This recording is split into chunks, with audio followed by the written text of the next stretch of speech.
que tiene labios inmundos. Han visto mis ojos al Rey, Jehová de los ejércitos.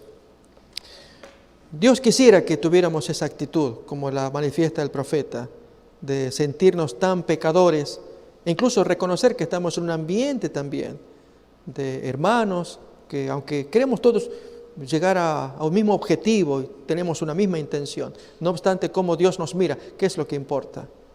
Entonces Dios le permite al profeta que tenga una visión, él, de su situación delante de Dios. El texto, hermanos, y el tema que vamos a estudiar esta noche es avanzar más con el estudio del mensaje a la Odisea.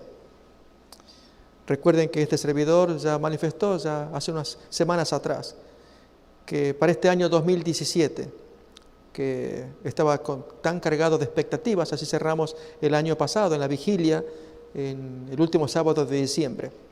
Expectativas que traemos como hermanos, como creyentes e incluso en la vida secular, que el año 2017 esté cargado de buenos frutos y resultados y que nos gocemos todo con ello.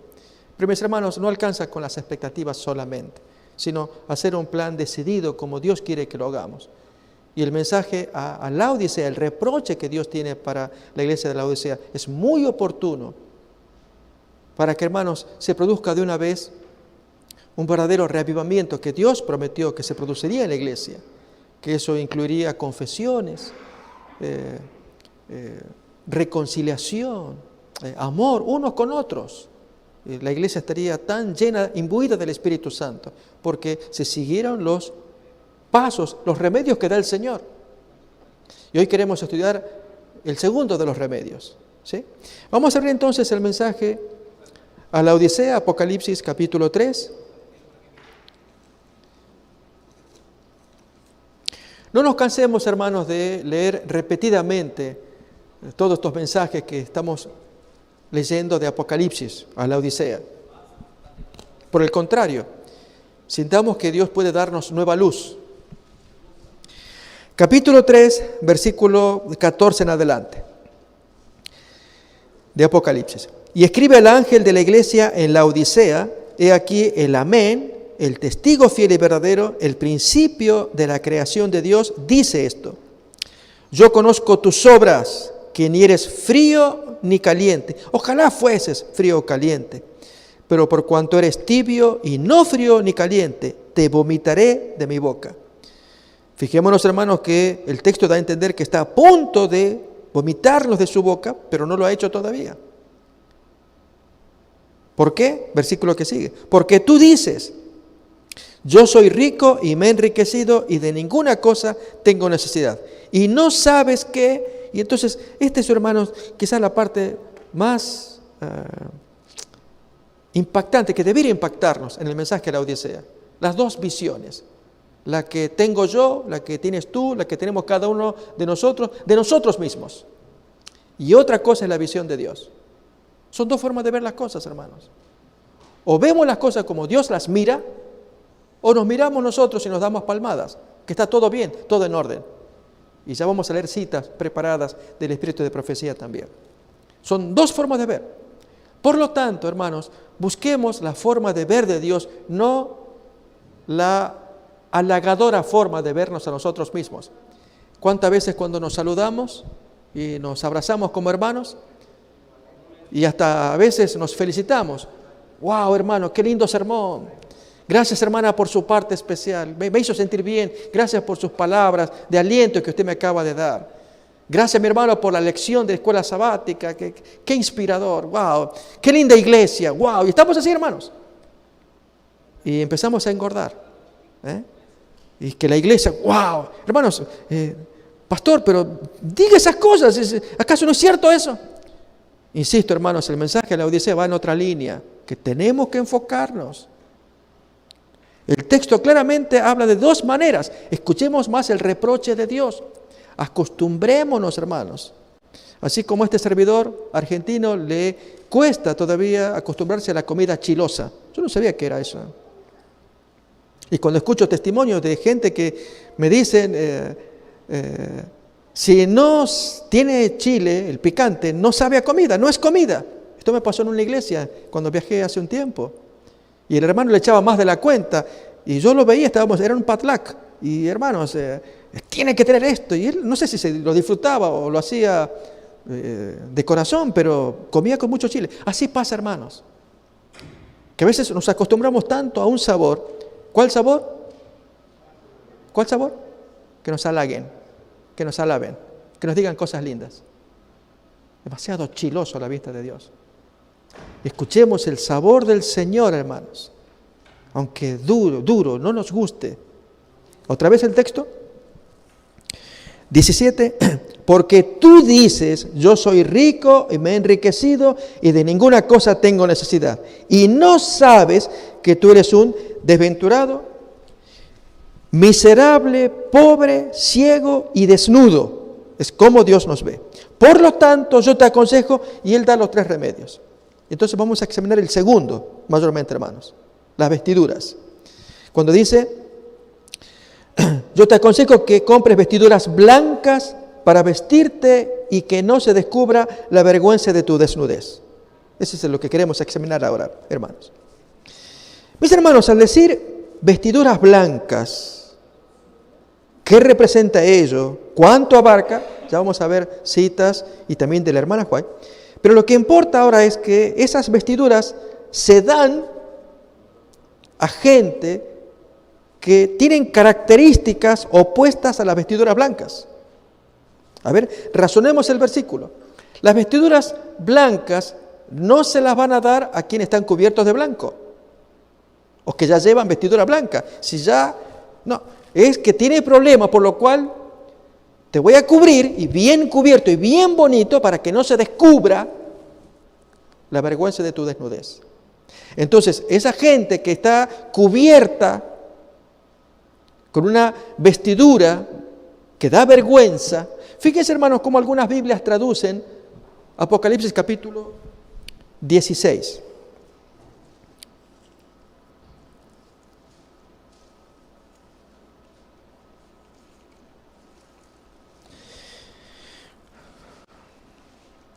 Versículo 15.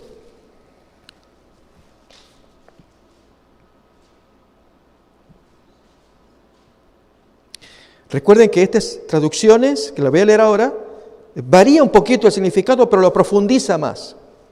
He aquí, yo vengo como ladrón, bienaventurado el que vela o vigila y guarda sus ropas para que no ande desnudo y vean sus vergüenzas. Hay Biblias que traducen así. Entonces, la persona a la cual Jesús le quiere dar los vestidos y blancos es para cubrirle, para que no ande así como anda y que él confiado cree que está todo bien. Y de acá Dios le dice, no te das cuenta cómo yo te miro. Causas vergüenza. Les cuento, hermanos, que cuando yo era niño, en mi barrio de Argentina, teníamos una persona alcohólica, un borracho, y tenía mi mismo apellido, Contreras. Y era conocido porque el hombre no daba más de su estado alcohólico, que hacía cuánta cosa en la calle y todo el mundo se reía. Pero una de las cosas últimas que hizo poco antes de fallecer fue cuando iba a los domicilios y pedía a los vecinos si eran tan amables de prestarle alcohol, el alcohol de quemar. Y entonces me acuerdo de mi mamá que le decía, don Contreras, ¿qué le pasa? Que se enfermó. Mi mamá es enfermera. Yo le ayudo. ¿Qué? No, señora, no, gracias. Si usted tiene alcohol de quemar, nomás, por favor. Pero yo le ayudo. Si se lastimó, yo le cicatrizo, lo que fuera. No, eso no, yo me hago cargo. Bueno, entonces mi mamá pues le daba, y así otras vecinas también. ¿Y qué hacía con el alcohol de quemar? No lo tomaba él. Iba más allá que tomarlo.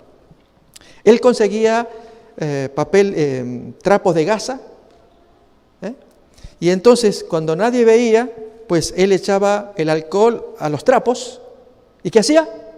Los ponía al lado del hígado, para que el alcohol pasara directamente al hígado, de ahí al torrente sanguíneo.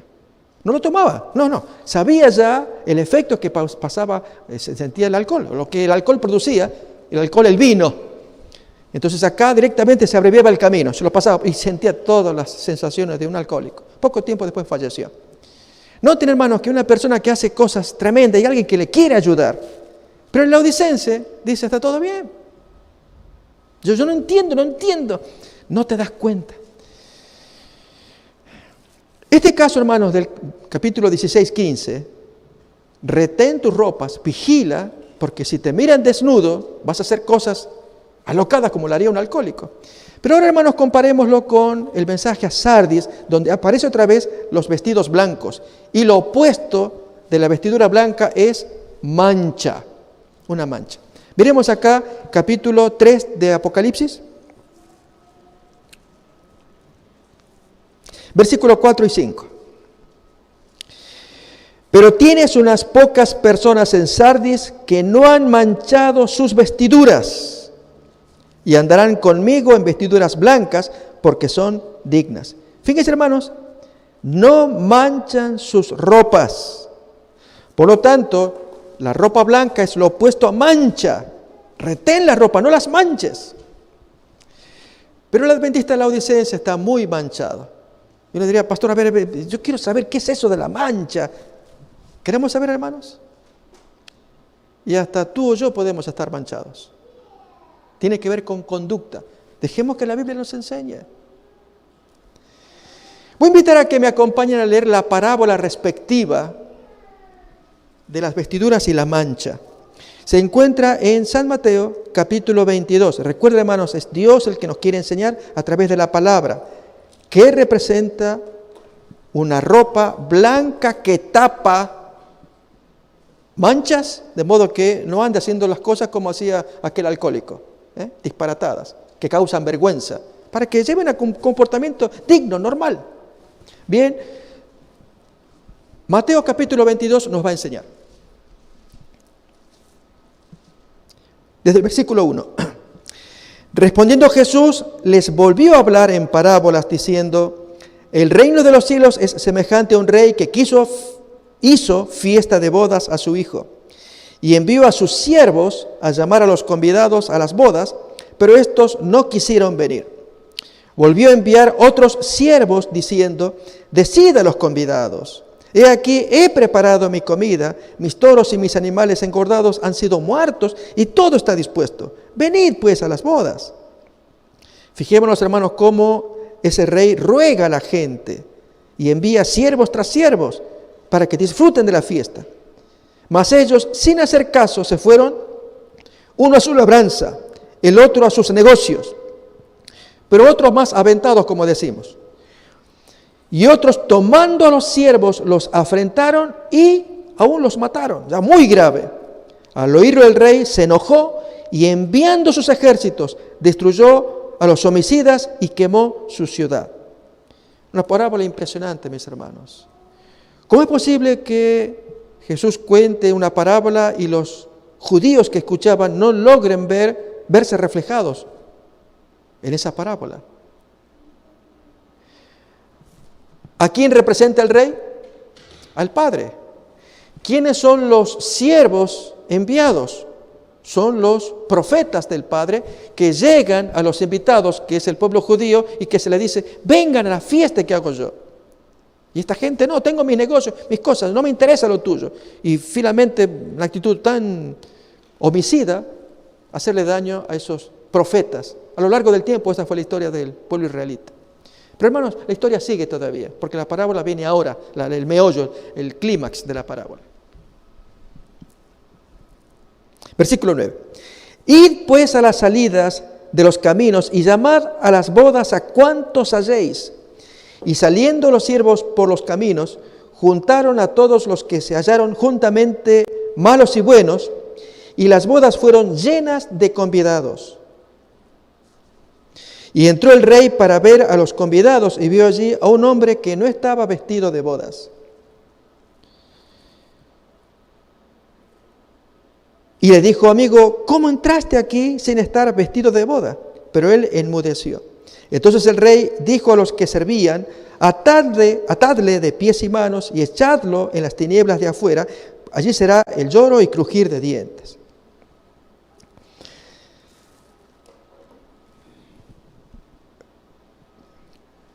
El Señor, a través de la parábola, cuenta dos momentos. El primero, la invitación que hizo a convidados, a quienes prefería que estuvieran allí consigo. No quisieron.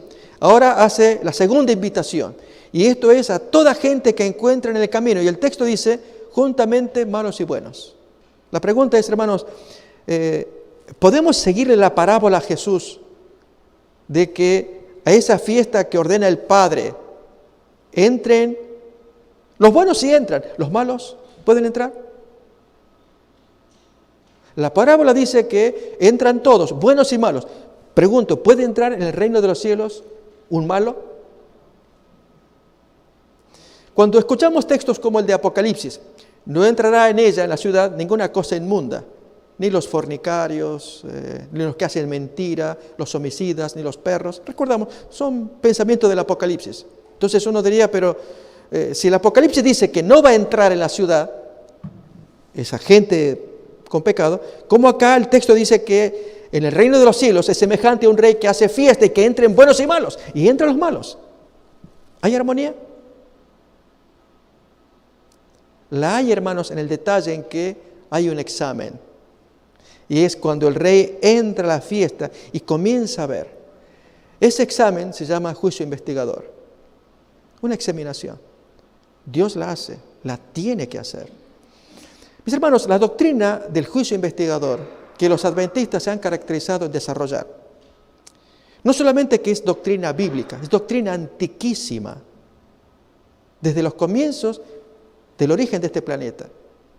Cuando Adán cometió pecado, Génesis capítulo 3:8 cuenta que Jehová se aparece al aire del día, ¿sí? Sale caminando. ¿Y alguien recuerda qué es lo que pasó a continuación? Ok. Hizo la pregunta, ¿dónde estás?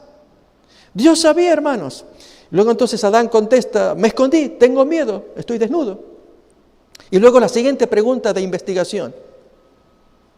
¿Qué hiciste? ¿Por qué estás desnudo? ¿Quién te enseñó que estabas desnudo? ¿Acaso comiste del árbol? Sí, la mujer que me diste me engañó. Y luego Dios sigue la investigación. ¿Y tú qué hiciste? Eso es juicio investigador.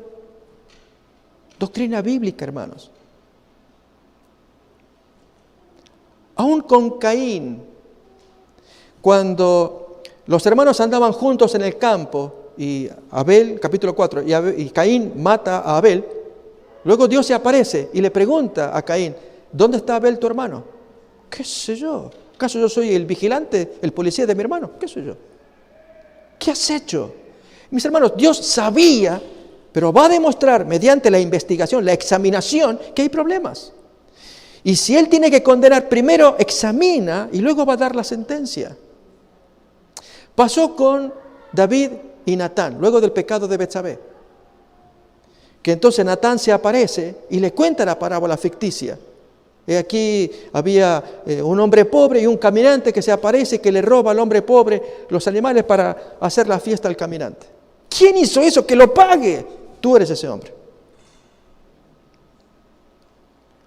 Pensemos, hermanos, el caso de Acán, sonado caso bíblico. Josué va a arremeter contra Jericó y había una orden de parte de Dios. No toque nadie las posesiones de Jericó. Y ahí aparece, mis hermanos, Josué con todo su ejército y obtienen semejante victoria. Y la condición era no tocar nada de las posesiones de Jericó. Todo iba a ir al templo. Pero aquí que no obedecieron las órdenes. Y uno de ellos, Acán, cuenta el texto que lo escondió, mintió, robó y allí lo guardó conociendo su familia. Y entonces, ¿qué hace Josué? Va a iniciar la siguiente guerra con Jai. Y le va mal. Y se asusta. ¿Dónde está el Dios que nos cuida? Y ahora los pueblos enemigos toman conocimiento de esto y nos van a atacar, nos van a destruir. Y que Dios le dice, hay problemas en el campamento.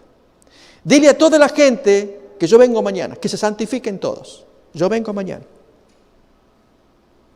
Y hermanos, Josué da la orden, él no sabía qué pasaba. Y todo el mundo a santificarse, prepararse. Dios viene al día siguiente, 24 horas de preparación porque venía un examen, una examinación, un juicio investigador. Y hermanos, cuando Dios se aparece mediante los sorteos allí, que Josué tiene que echar suertes, a ver cuál es el origen del problema, tal tribu, tal clan, tal familia, y finalmente Acán. Vente Acán, ¿qué pasó? Y recién confiesa, hermanos, fue tarde. Un ejemplo más. Ananías y Zafira cometen pecado, también similar al de acá. Y cuando Pedro los encara, primeramente encara al marido, no estaba la mujer. ¿Qué pasó? ¿Ustedes vendieron así, hicieron así? Sí.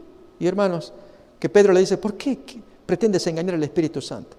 Con las preguntas que Pedro le estaba haciendo, ¿qué revelaba? Que estaban examinando a Ananías. Dios sabía. Y hermanos, merecía la muerte, pero tenía que ver un examen primero. Cae muerto Ananías, a las 3 horas viene Zafira. Ella ignorando todo.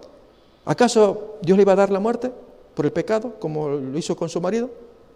Le hicieron el examen primero. Zafira, ven. Entonces Pedro le pregunta, ¿ustedes hicieron así la venta y está aquí la venta? Sí, fue así. Y ella se sentenció. Hermanos, ¿vamos entendiendo esto? Qué importante es ver el tema de la examinación o juicio investigador. Y en el caso de la parábola que estamos estudiando acá, Dios dice que se vengan todos, malos también, que se vengan todos acá. Mi fiesta es grande para que entren todos. Pero sepan que yo voy a entrar acá. Voy a entrar a la fiesta. Y algo va a pasar. Entonces, si yo soy malo y sé que el rey, no te preocupes, tú eres lo que eres. Él te invita, vente acá, métete acá. ¿Y qué es lo que pasó, hermanos, en esa fiesta? Una experiencia similar me pasó a mí, hermanos, cuando fue el tiempo de nuestra graduación en el seminario teológico. Y es que cuando llega el tiempo donde los alumnos van a recibir el diploma, a todos se les invita a ponerse la toga, una toga negra con un birrete, y así entonces desfilar. Pero había alumnos, compañeros que se oponían. No querían usar el método americano, decían allí en Argentina. No, eso es mucha pompa, mucho show. No. Y entonces no se iba a permitir. Yo quiero ir con mi ropa normal a que me entreguen el diploma. No, tú no puedes pasar. Entonces se te va a graduar, pero en ausencia, se decía. Y efectivamente hubo casos de gente que se les nombraba fulano y fulano no aparecía. Estaba en ausencia. Por ese o cualquier otro motivo. En el caso de la fiesta, hermanos, un detalle que no aparece en el texto. Lo que aparece en el texto es que, leemos otra vez y leo la cita de Elena White.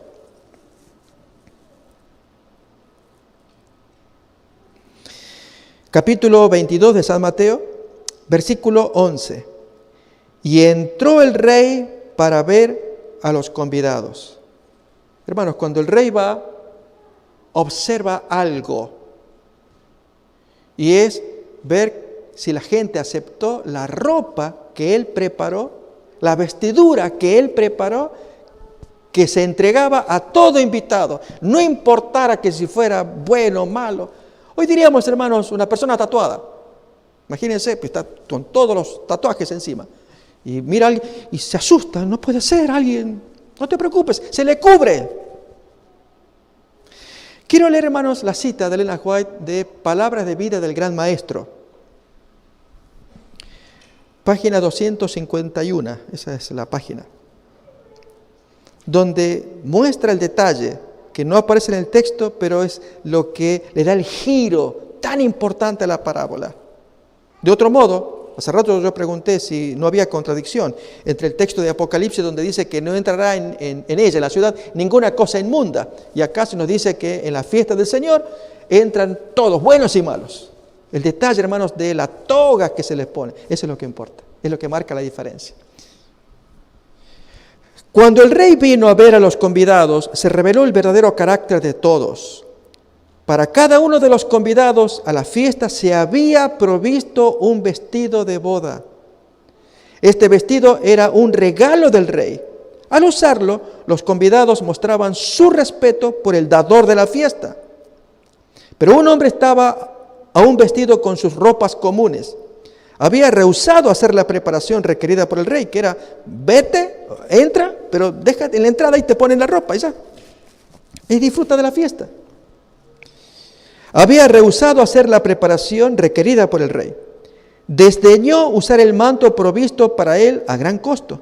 De esta manera insultó a su señor. A la pregunta del rey, ¿cómo entraste aquí no teniendo vestido de boda?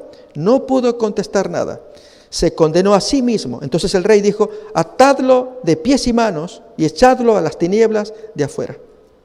Y entonces el comentario que viene a continuación. El examen que de los convidados a la fiesta hace el rey representa una obra de juicio. Los convidados a la fiesta del Evangelio son aquellos que profesan servir a Dios, aquellos cuyos nombres están escritos en el libro de la vida. Pero no todos los que profesan de labios son verdaderos discípulos. Antes que se dé la recompensa final, debe decidirse quiénes son idóneos para compartir la herencia de los santos. No alcanza, hermano, los labios. Es que yo profeso. Porque si, hermano, si es por hablar, voy a invitarles a que me acompañen a leer la parábola compañera de esta, de los parlanchines, para que aprendamos lección. Y luego, si el tiempo alcanza, a mirar qué abarca ese vestido que me cubre. Oh, hermanos, la otra cita de Elena White es sumamente contundente, pega bien fuerte. No es una ropa, no, va más allá que eso. Pero vamos a ver la parábola paralela que se encuentra en Lucas, capítulo 14.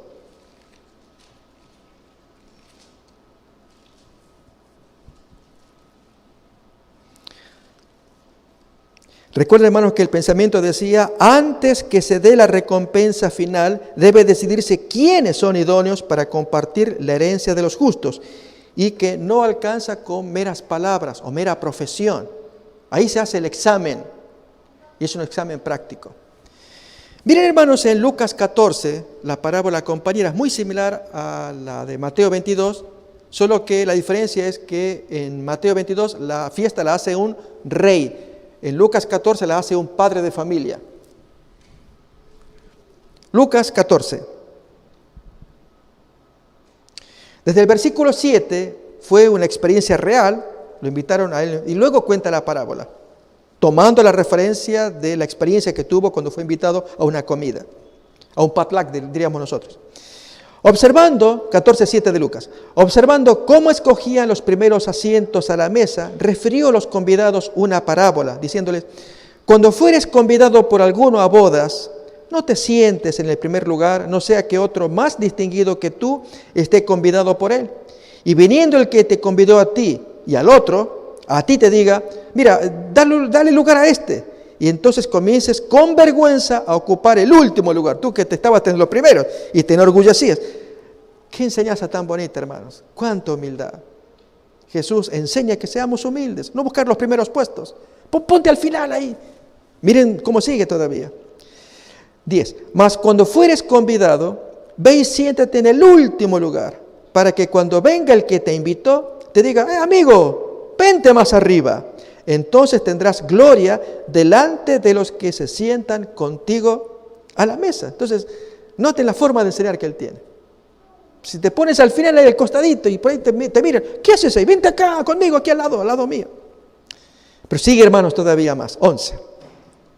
Porque cualquiera que se enaltece será humillado o aplastado. Y el que se humilla, en su momento será enaltecido. Y dijo también al que lo había invitado. Y ahora, hermanos, va a lecciones prácticas que tienen que ver con el vestido de bodas. Eso ya vamos a ver después. Cuando hagas comida o cena, no llames a tus amigos, ni a tus hermanos, ni a tus parientes, ni a vecinos ricos, no sea que ellos a su vez te vuelvan a invitar y ya seas recompensado. Mas cuando hagas banquete, llama a los pobres, a los mancos, los cojos, los ciegos, y serás bienaventurado, porque ellos no te pueden recompensar, pero te será recompensado en la resurrección de los justos. ¿Lo entiendes? Y hermanos, yo me imagino al hombre escuchándolo, él que lo había invitado a Jesús, Jesús no le está haciendo reproches. Al contrario, Jesús le enseña, tú cuando lo hagas, hazlo mejor. Tú has hecho una fiesta, me has invitado, yo vengo acá y mi misión es enseñar. Y están todos comiendo allí, pero tú cuando lo hagas, recuérdate esto. No invites a la misma gente rica, sino a los pobres. Ahí busca pobres, mancos, cojos, ciegos. Pero hay aquí, hermanos, que a uno le molestó. Eso es lo que importa. y es típico del laodicense, desvió la conversación y del deber práctico lo mandó a hablemos de Dios, hablemos de las cosas espirituales, hablemos de los proyectos misioneros, hablemos de las profecías, hablemos de... Hermano, empezó a irse por otro mundo. A ver, dice a continuación, miremos. Versículo 15. Oyendo esto, uno de los que estaban sentados con él a la mesa, le dice, bienaventurado el que come pan en el reino de Dios. Y de los deberes prácticos, se fue para el cielo. Y hermanos, Jesús, conociendo esa mañosa intención, miren cómo sigue el relato.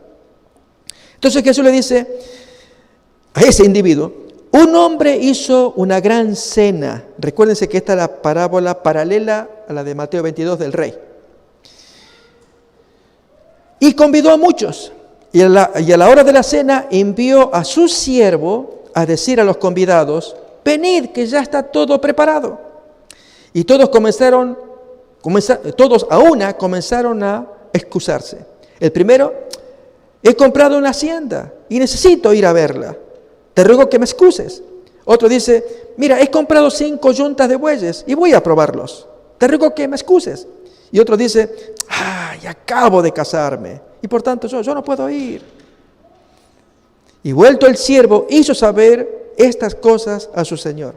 Entonces, enojado el padre de familia, dijo a su siervo, ve pronto por las plazas y las calles de la ciudad y tráeme acá a los pobres, a los mancos, a los cojos, a los ciegos. Y dijo el siervo, Señor, se ha hecho como mandaste y aún hay lugar. Y dijo el Señor al siervo, ve por los caminos y por los vallados y fuérzalos a entrar para que se llene mi casa. Yo quiero que mi casa esté llena de gente.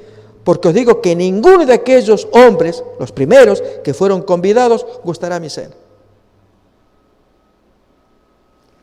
Reparen, hermanos, el versículo 21 con el 13. Es la misma gente. Y tráeme acá a los pobres, mancos, cojos, ciegos. Miren el 13. Cuando haga banquete, llama a los pobres, mancos, cojos, ciegos. Es la misma gente. Pero ¿logramos captar lo que el texto nos quiere decir? Acá hay un deber práctico que Jesús lo enseña. ¿Cuál es? Mancos, pobres, cojos, ciegos, enfermos, tullidos, tatuados, lo que tú quieras. No, ay, qué lindo el cielo. Estamos así, hermanos.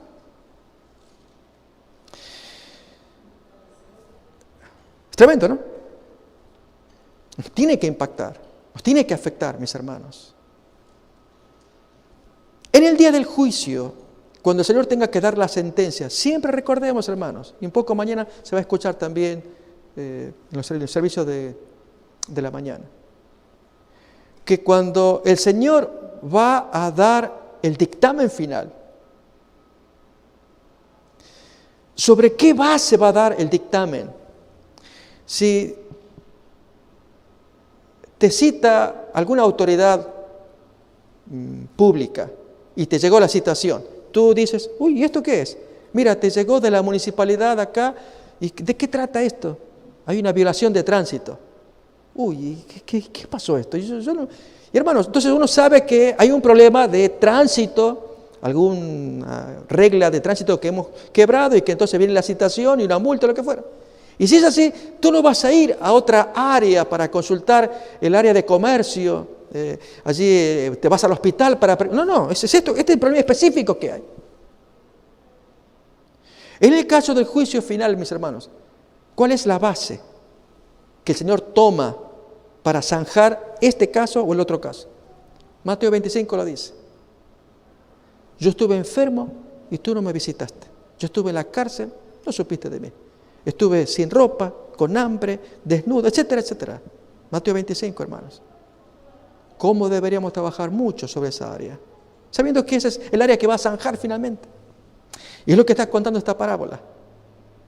Tráeme los mancos, los cojos, y el otro se fue por el aire. Pero hay aquí, hermanos, que en Mateo 22, donde se le pone la ropa, ¿queremos saber qué ropa es, hermanos? ¿Qué contiene esa ropa? Voy a invitarles a que Me acompañan a leer Efesios capítulo 2, un texto que se nos va a ir primero, y a la vez contarles una experiencia.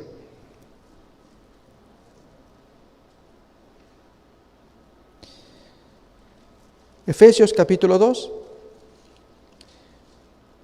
Ya leemos los primeros versículos, pero permítanme contar la experiencia primero, para verle la fuerza que tiene Efesios capítulo 2.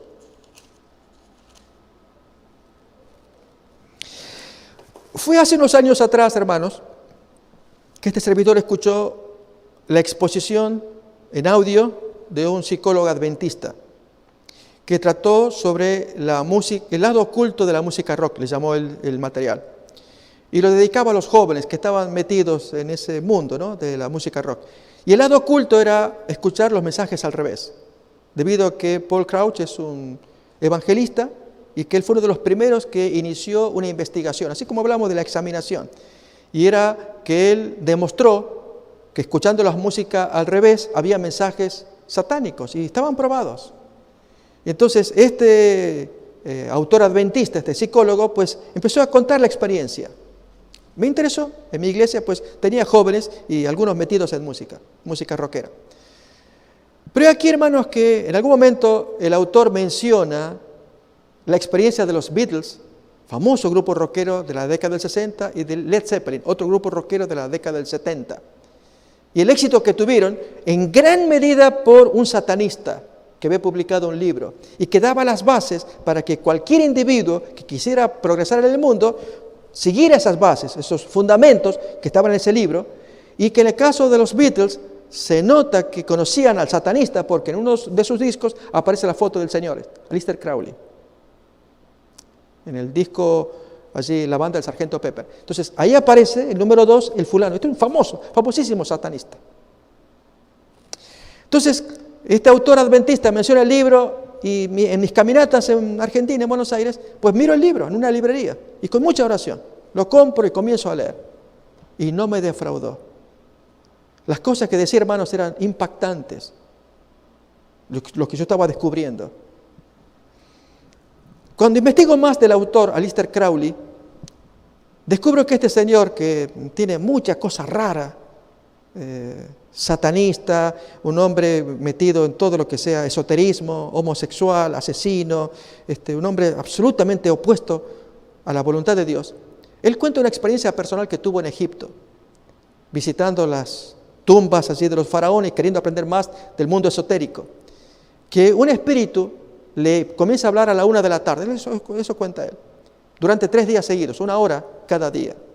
Y comenzó a revelarles cosas que él quedó impactado y publica. Se llama el libro de la ley, lo que él publicó. Y hay un párrafo que quiero compartir con ustedes para que entendamos el texto de Efesios. Haz lo que quieras. Esto es el todo de la ley. Fue lo que el Espíritu le dijo a Crowley, y Crowley lo escribió y así lo publicó. Y que llega al mundo, y entre ellos los Beatles y tanta otra gente que entendieron el principio. Haz lo que quieras. Ese es el todo de la ley. ¿Quieres triunfar? No te pongas trabas, no permitas trabas. Hazlo, hazlo. ¿Cómo dicen en inglés? Just do it. Hazlo. Porque si te lo impiden, que si son las trabas religiosas, los tabúes, todo, nunca vas a progresar en la vida. Hazlo. Ya, hermanos, el apóstol Pablo lo había revelado en Efesios. Leámoslo, capítulo 2. Versículo 1. Y Él os dio vida a vosotros cuando estabais muertos en vuestros delitos y pecados, en los cuales anduvisteis en otro tiempo, siguiendo la corriente de este mundo, conforme al príncipe de la potestad del aire, el espíritu que ahora opera en los hijos de desobediencia. Ahora va a describir a Satanás y cómo actúa. Entre los cuales también todos nosotros vivimos en otro tiempo, y fíjense, hermanos, este es el comportamiento del just do it. Vivimos en otro tiempo en los deseos de nuestra carne, haciendo la voluntad de la carne y de los pensamientos. Y éramos por naturaleza hijos de ira, lo mismo que los demás. Por lo tanto, hermanos, la forma de actuar de Satanás es haz lo que quieras, hazlo. Esto es los deseos de la carne, de los pensamientos. Tanto, hermanos, que el psicoanalista Sigmund Freud, famoso por la década de 1940, publicó sus libros y sus estudios. Y fue revelador. Pero hay párrafos donde él menciona acerca de los sueños, que cuando uno tiene sueños, y a veces eróticos, raros, indican que tú estás viviendo con represión. El sueño te lo dice. Entonces, para que tú seas sano, ¿qué cosa es? Practica allí lo que te dice el sueño, que te reprimas, libérate, hazlo. Y prendió mucho. Mucha gente entiende que esa es salud, eso es terapia. Liberarse entonces, ya que el sueño me revela, porque te muestra que tú estás atado. Hazlo. Exactamente al revés de lo que Jesús enseñó. El que quiere ser mi discípulo, niégate. Y hermanos, nos cuesta. Entonces, comparen, hermanos, la voluntad de Jesús, que el que quiere ser mi discípulo, niéguese a sí mismo, tome su cruz y sígame. Y aquí Satanás, que a los mundanos les dice, hágalo en los deseos de la carne, del corazón, lo que tú sientas, hazlo. Entre esos dos enfoques, hermanos, está el ser humano y las vestiduras blancas con las que Jesús nos quiere cubrir. Permítanme leer, hermanos, la cita de Elena White del manto de justicia de Jesús, que se encuentra en Palabras de Vida del Gran Maestro, página 253. Y este es el gran problema que tiene la iglesia de la Odisea. Y hermanos, yo les invito a que vayamos incorporando, por eso este servidor, este año 2017, quiere llevar en la iglesia, y ojalá los hermanos quieran aceptarlo también, una línea de entender a pleno el mensaje a la Odisea, la amonestación, el reproche, y luchar contra ese síntoma o síndrome de la Odisea. ¿Cuál es? En el segundo remedio ya se nos va a revelar, lo leemos ahora. ¿Cuál era el segundo remedio? Déjame o compra tú mis vestiduras blancas y yo te cubro. Miremos qué significa, hermanos. Va exactamente opuesto al just do it.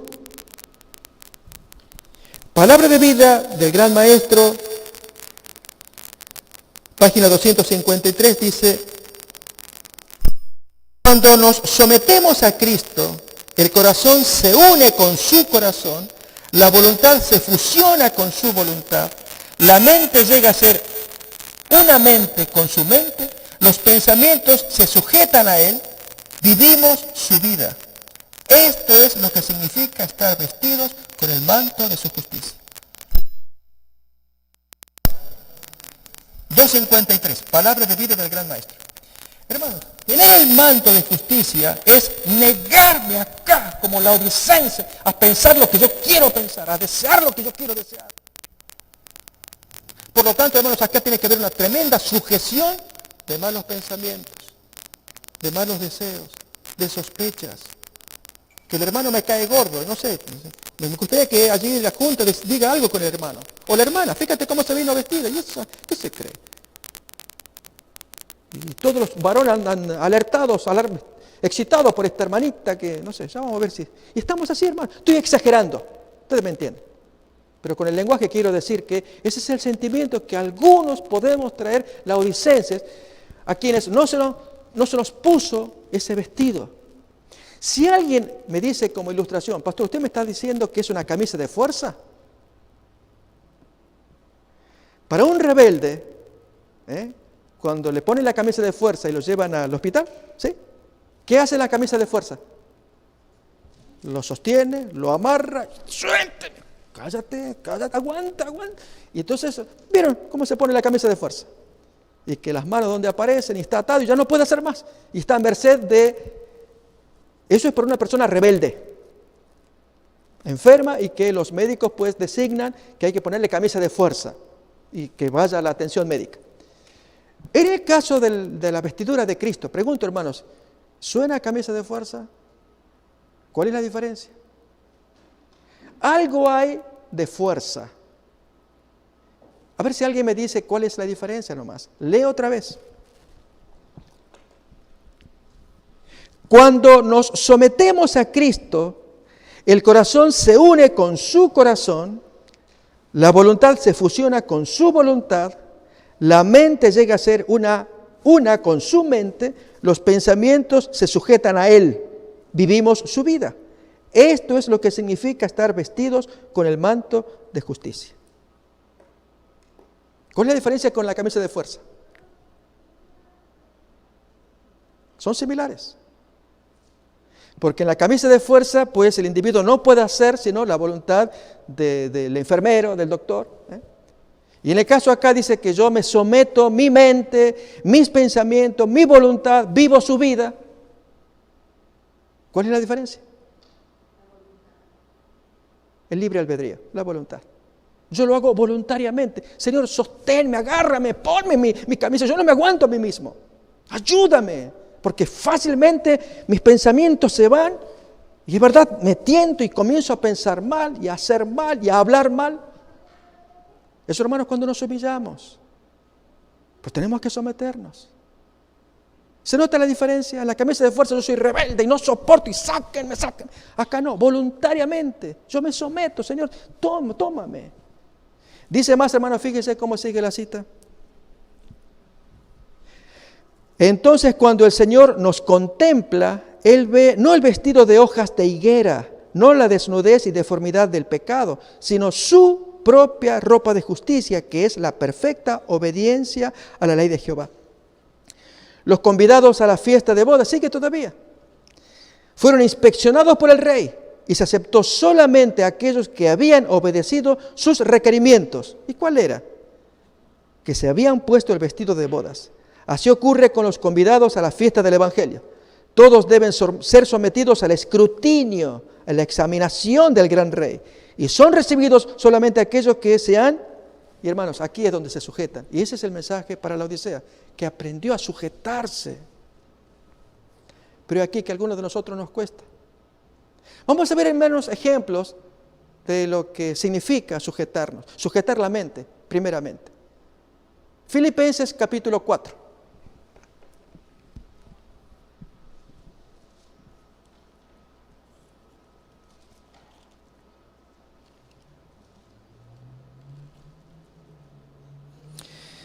Versículos 7 y 8.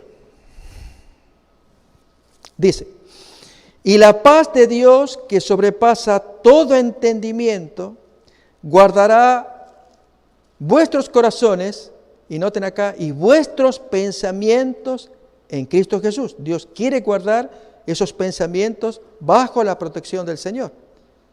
Por lo demás, hermanos, fíjense, todo lo que es verdadero, todo lo honesto, todo lo justo, todo lo puro, todo lo amable, todo lo que es de buen nombre, si hay virtud alguna, si hay algo digno de alabanza, en esto pensad. No, hermanos, no podemos liberarnos y pensar lo que queramos. Acá se nos ordena, en esto hay que pensar, hay que sujetar la mente, sujetar las palabras, aún sujetar las acciones. Fíjense, 2 de Corintios ahora, capítulo 10.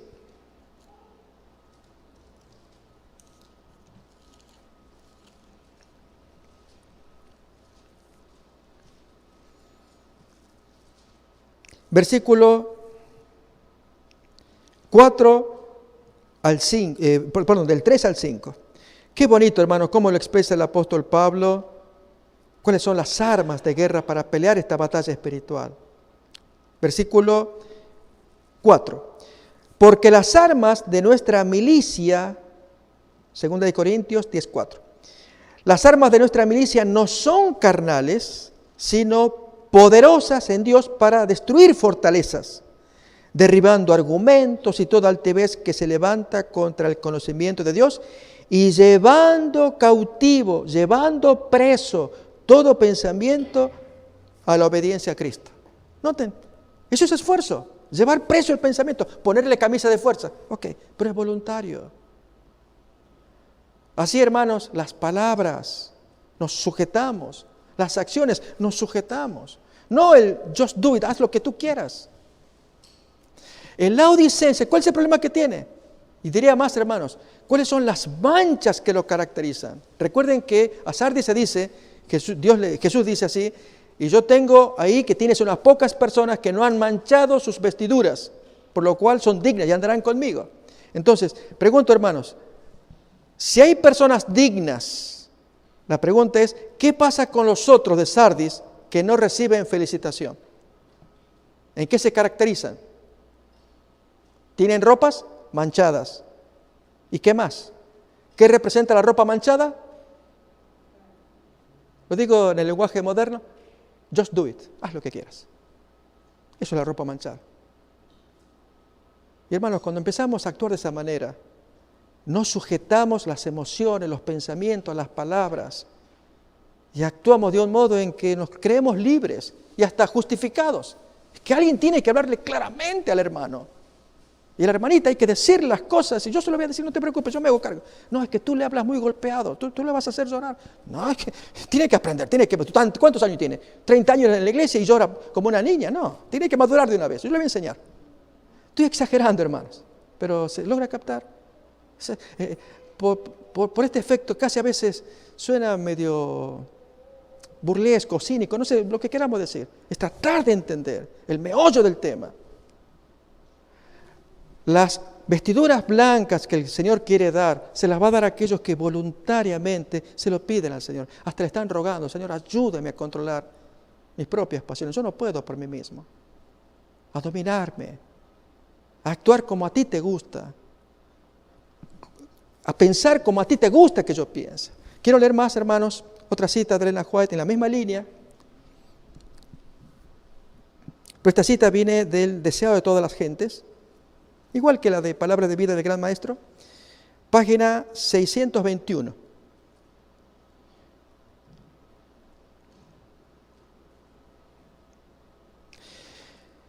Cuando se fusionan ambas cosas, la voluntad con la voluntad, mi pensamiento con el pensamiento, mis deseos con el deseo de Él, toda verdadera obediencia proviene del corazón. Deseado 621. Toda verdadera obediencia proviene del corazón. La de Cristo procedía del corazón.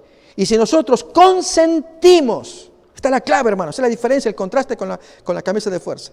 Si nosotros consentimos, se identificará de tal manera con nuestros pensamientos y fines, amoldará de tal manera nuestro corazón y mente en conformidad con su voluntad, que cuando le obedezcamos estaremos tan solo ejecutando nuestros propios impulsos. Qué bonito, hermano, que si estoy caminando, voy a hacer algo, ejecutando lo que yo deseo, un impulso. Al estar tan fusionado con Él, hermano, estoy haciendo la voluntad de Dios, ni me doy cuenta que estoy haciendo, como dice acá, ejecutando mis propios impulsos. Pero tal fusión es lo que Dios quiere. Eso es la vestidura blanca. Que nos sometemos a Él y hacemos cosas, hermanos, que uno... Voy a dar un ejemplo. Lo que le pasó a Jesús cuando entró en el templo y tomó el látigo. Era tal la fusión que tenía Él con su Padre, su mente con el Padre, que no soportó el comercio que estaban haciendo en ese momento. Y tomó el látigo. Y estaba ejecutando su impulso. Ok, es el Señor. Ok, vamos a traer un ejemplo más mundano o humano. El de Nehemías. Capítulo 13. Que ve a los matrimonios mixtos y el texto que va a decir que los hijos de ese matrimonio mixto, israelita con una mujer astodita, amonita, moabita, en fin, de otras naciones, el hijo no hablaba ya el hebreo, la lengua madre en la que estaba revelada la Biblia. Hablaba la otra lengua y el papá, hablando hebreo, le enseñaba la Biblia. El hijo no entendía, no te entiendo, papá. Háblame en moabita o háblame en astodeo porque no te entiendo tu idioma. Y entonces la instrucción de la palabra de Dios decaía, se iba para abajo. ¿Qué hizo? Eso dice el texto de Nehemías, que vio los matrimonios. ¿Alguien recuerda, hermanos, lo que hizo? Jaló de los pelos, tomó de los pelos, empujó para separarse, hasta pegó trompis. Nehemías capítulo 3. ¡Ey, Nehemías, qué te pasa! Estás exaltado, estás fanático. No, hermanos, cuando uno está fusionado con la voluntad de Dios y está comunicado y entiende, actúa según sus impulsos, que es voluntad de Dios. Nehemías no es un fanático, hermanos. Él arde de celo de que la gente no ve por mezclarse. Mire lo que pasa con los hijos. No están hablando hebreo. ¿Y a dónde va a ir a parar toda la historia de los israelitas y la preparación del advenimiento del Mesías? Nos damos cuenta, hermano. Qué importante es fusionarnos con el Señor. ¿Podemos sacar esa lección? Querríamos pedir esas vestiduras, hermanos, para que estén en nuestro corazón. Hagamos nuestra voluntad, pero al mismo tiempo es la voluntad de Dios por la fusión que hay, mente con mente, corazón con corazón, pensamiento con pensamiento. Quiero invitarles, hermanos, a que tengamos una oración. Vamos a invitarles a que pasemos adelante. Tengamos una oración de rodillas, de reconsagración, viernes de noche. Que esta oración represente lo que es, hermanos, sumisión, someternos.